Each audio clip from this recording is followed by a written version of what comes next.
Are you a grower or a shower? Well, given my Irish heritage, I bet you could guess. I was always a shower and I always thought I was impressing the ladies. I'd take them out to dinner and I'd whip out my long list of topics and yap away the entire night, thinking I was fully entertaining them with my stories. And that was a big part of why I drank, just putting pressure on myself. In fact, if that was the one reason I could put on my drinking, it was from putting pressure on myself. All those other things are part of that, being a perfectionist, people pleaser, and entertainer. But I would feel so much pressure going on dates. That's why I got into a horrible pre-drinking habit. I couldn't even get into the shower without doing a shot first. And it wasn't until, I got into the recovery process that I became a grower in terms of personal growth and the ability to actually engage in deeper conversations.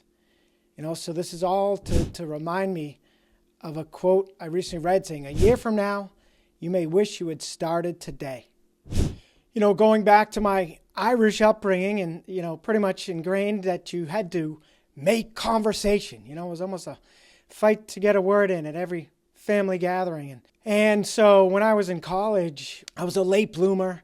I just tried to befriend females and, we all had landlines in our room and I used to call them up in their rooms and I'd have a list of topics to try to entertain them with. And, it's funny, one friend of mine, she actually said to me, the girls all talk about how you just call and keep them all on the phone. And I was horrified to hear that because I thought that's just what you did to make people like you. And then sadly, I carried that with me for all these years in my drinking days. And I remember driving up to Vermont, 3 hours from Boston, with a girlfriend and just talking the entire way.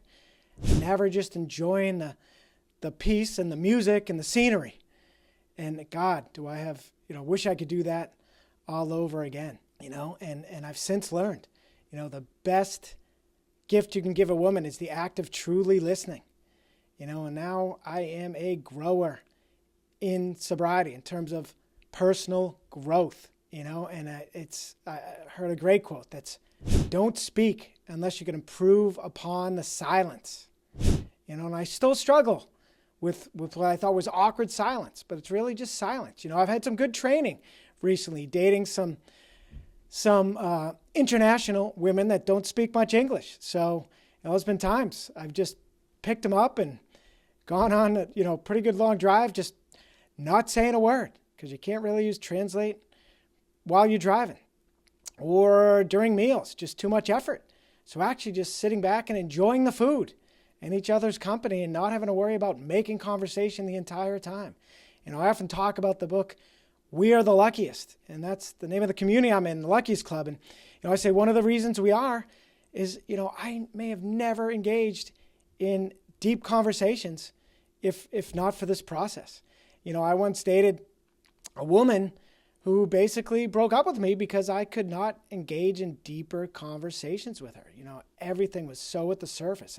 And one thing Laura McCowan says, the author of that book, is how very few of us ever engage in that bottom 10% or share that bottom 10% of us with others. That honest, vulnerable part of us. Often it's talking about our problems, which reminds me, my mother said to me, "I always see you now posting about deep conversations. And, what are those?"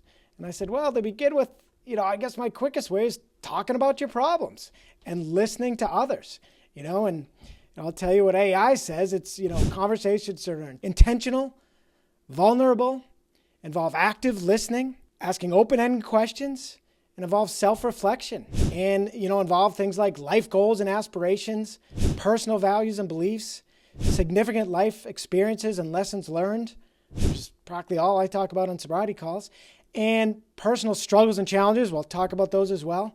And then future hopes and fears. I mean, dang if that's not sobriety calls in a nutshell. My buddy Matt says, "Why do you still attend those? All you do is talk about drinking." I said, absolutely not. We almost hardly ever talk about drinking, Certainly people come on, the bravest ones, talk about their slips and sure, talk about drinking. And I still relate everything to drinking. But, we talk about so much more, It's a great quote I love is just how this doesn't exist in real life, deep conversations. Sobriety is a fast track to bigger, deeper conversations that don't normally exist in real life.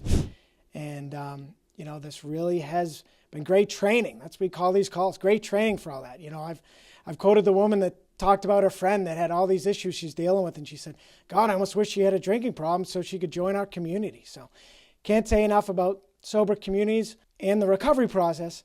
But no matter where you are in life, the more work you can do through therapy, coaching, and just sharing, whether it's in a community or just with those in your life, but the more you can open up, be vulnerable, and share, the deeper your conversations and the deeper your life will get. That just reminded me, that same woman that I said broke up with me because I couldn't hold deeper conversations. Well, now 20 plus years later, she's now dating a guy. We've remained friends all this time.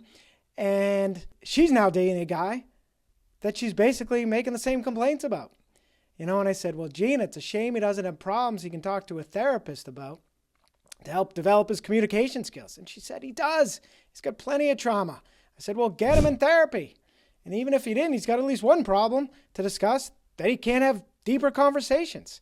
And I said, Gina, they say the average person has 12 to 60,000 thoughts per day. So surely he can share a few thousand with you. And that's how this works. And it's funny, when I first started therapy, I'd be one of those sitting outside the room going, what the hell are we going to talk about? And now I just talk the woman's ear off for 45 minutes. It's kind of the beauty. While I have appreciated my listening skills and asking questions, the beauty of therapy is you're basically paying someone who just has to listen to you that whole time. No need to reciprocate. So love that. Can't encourage therapy enough. And as I've said, if you don't have great insurance, I use BetterHelp, and you can cry poverty and you can request, a max discount. Seems to be about 35-40%. And this comes out to a little more than $50 a week or so, which to me is worth every penny. It's priceless, in fact. So that'll do it. As always, please like, share, subscribe, and remember, stronger, deeper, sober. Thanks.